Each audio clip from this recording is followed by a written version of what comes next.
you're in quarantine, you get to choose when you do math, which is a good thing, and I get to choose when I get to teach. So anyway, today we're going to multiply mixed numbers. It's chapter 7.9. I wanted to say 7 and 9/10, but we're not doing decimals. And then page 475 in your Go Math book. Please remember, parents and students, at the end of the week, I'll post the answers and remind that I'm going to only do 2 videos a week in your textbook challenge. And I really want you to try this because I want you to be ready for 6th grade. This is things you should know in 5th grade. I know we're giving you already lessons to do, but that's concepts you already know. But now we're going to do some challenge textbook, and you can do this. Okay. First of all, we've already in our previous videos remember that when we multiply fractions, which has a numerator and a denominator, I'm sorry, I lost myself, but it's okay. When you multiply fractions, you only can have numerators and denominators, no other numbers.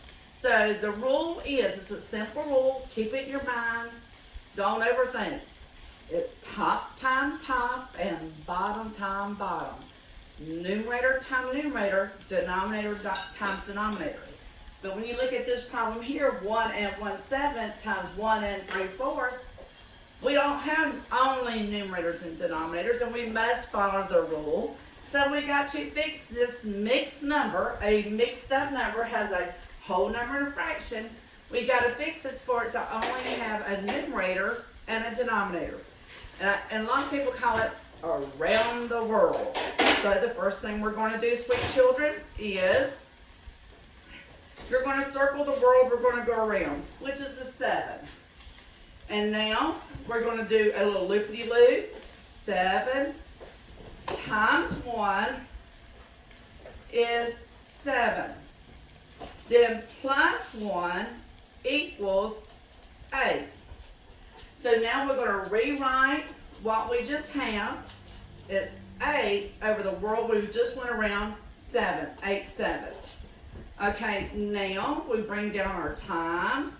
And look at our 1 and 3/4. It has a mixed number and a fraction. We got to fix it.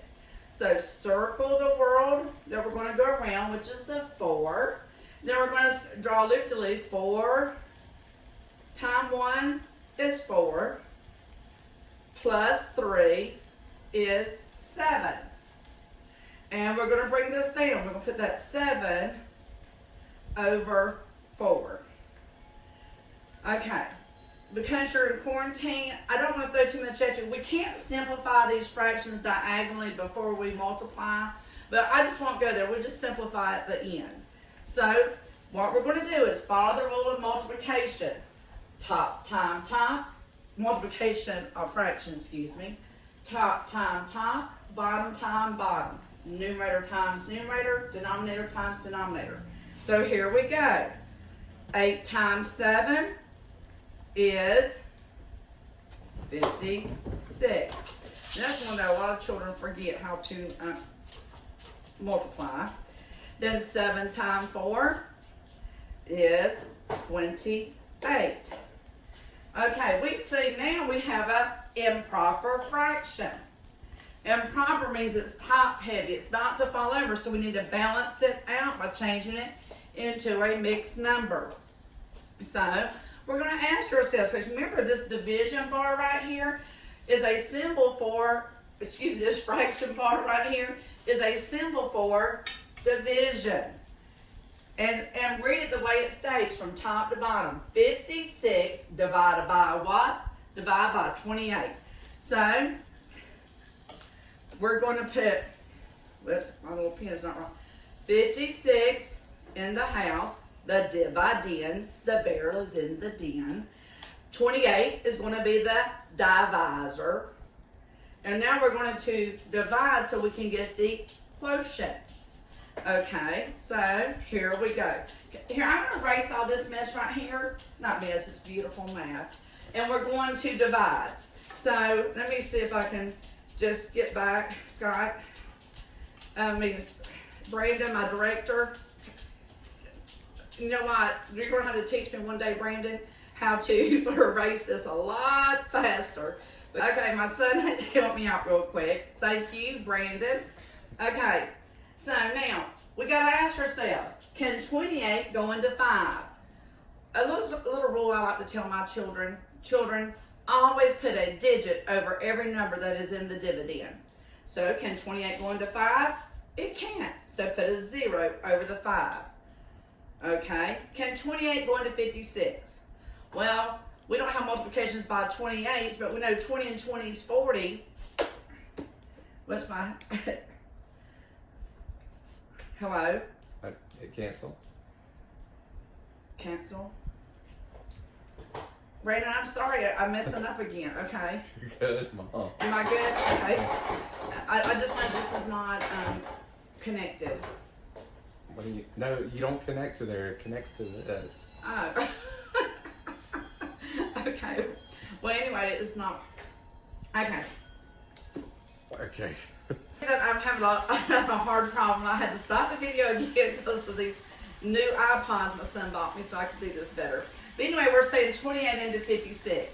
So, what we're going to do, 28. We know 28 times, it's got to be more than one time because 20 and 20 is 40. So, let's just try 2 times. 2 times 8, 16. Carry your 1. 2 times 2 is 4 plus 1, 5. So, how many times does it go? 56 whole times. So this improper fraction, 56 over 28, equals 2. So our fraction is 2 whole. Excuse me, it's not even a fraction. You can put over 2 and 1 to be 2 whole. It's just our answer, our solution is 2.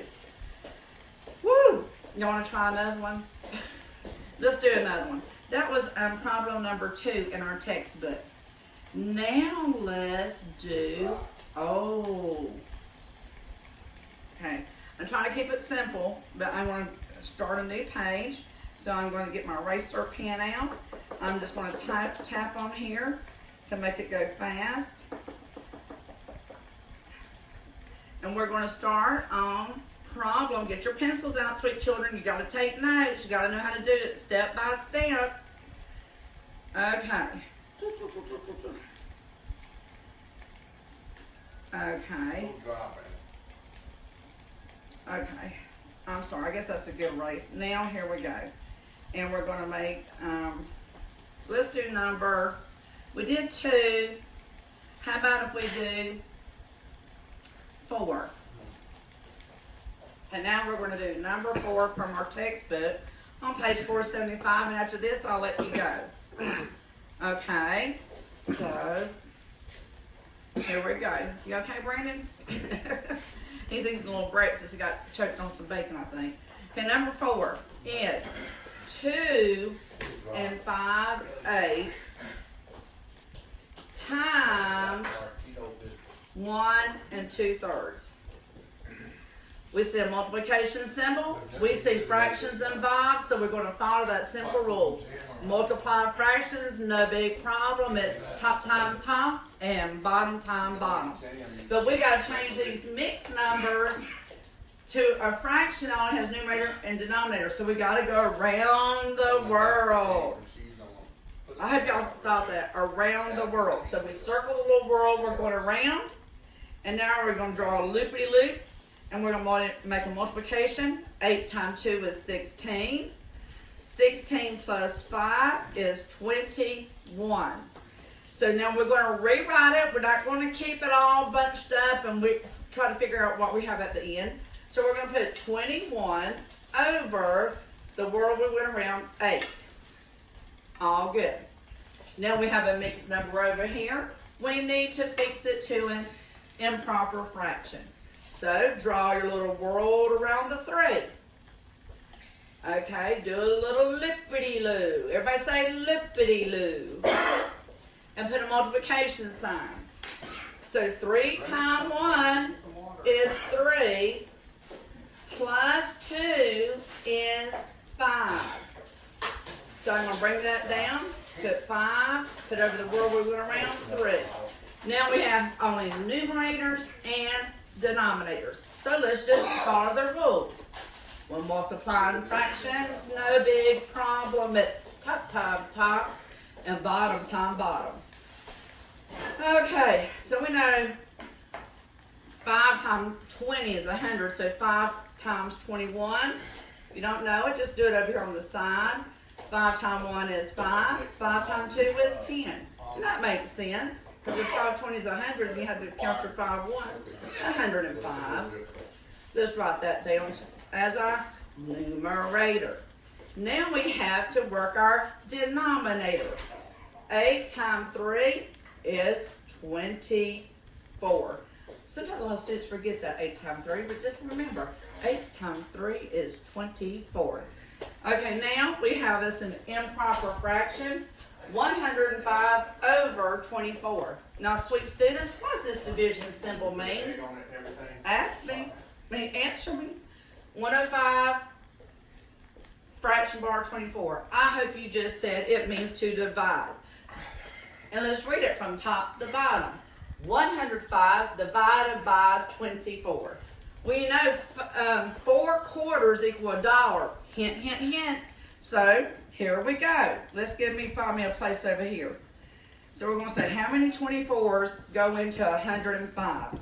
So I'm going to come over here and say, well, since 4 quarters equal $1, this is either going to be 24 times 4 or 24 times 5. Well, sweet children, let's just do the math. We love math, so let's just do it. So 4 times 4 is 16. 4 times 2 is 8, plus 1 is 9. 96. Wow. Now let's do the 5. 5 times 4 is 20. 0 carry your 2. 5 times 2 is 10. 10 plus 2 is 12. Wow. So sweet children, which one did I just do? Okay, so we have, I got a mess, and I don't even know where I'm at on my problems. Brandon, you got to go up. Brandon, okay, so we said, So we said 120. So isn't 120 a lot higher? Oh wow, something just happened. Isn't 120 a lot higher than 104? So guess what we're going to have to use? It goes into it 4 times.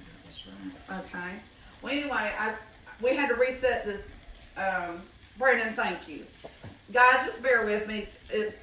Some things are new. So we multiplied. We want to know how many times can 24 go into 105.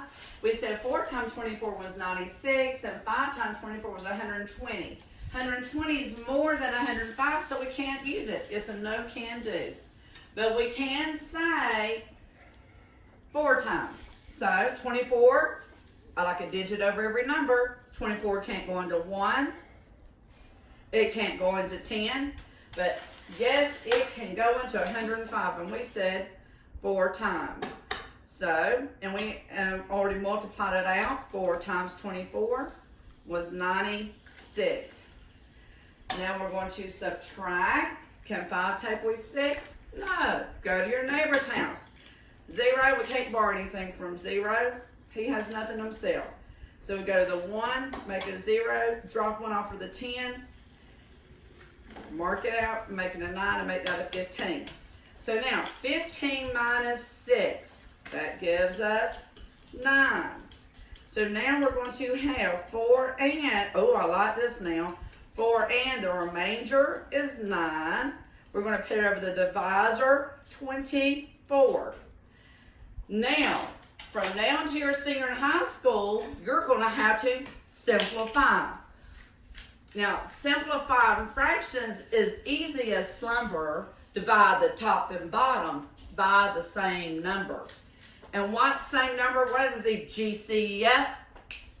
Brandon, GCF. GCF. Greatest common factor. Greatest common factor. Okay, so the greatest common factor is what we got to find. The greatest number, common means the same, and factor is what can go into 9 and 24. And you should know how to do that. So they share 1. And we know 1 they do share. All numbers share 1. But guess what? We're going to divide out 3. It's the GCF. I would go into detail how to do it, but you should already know that. So 9 divided by 3 is 3. 24 divided by 3 is 8. So remember, when simplifying fractions, it's easy as slumber. Divide the top and the bottom by the same number. And that's what we did. So our simplified answer, simplest form, is 4 and 3/8. Do we all understand that, sweet dear children? Well, I just did, if you could, since you're in quarantine, do 2 through 8. See what you can do with it. Or you can move on. I just want to keep things simplified, simple for you. Guys, this challenge textbook work, I know you can do it. Just put your mind to it. You want to go into 6th grade knowing this stuff, and you'll be so proud of yourself. All your efforts will pay off in the end. Always remember, math is fun. Have a great day.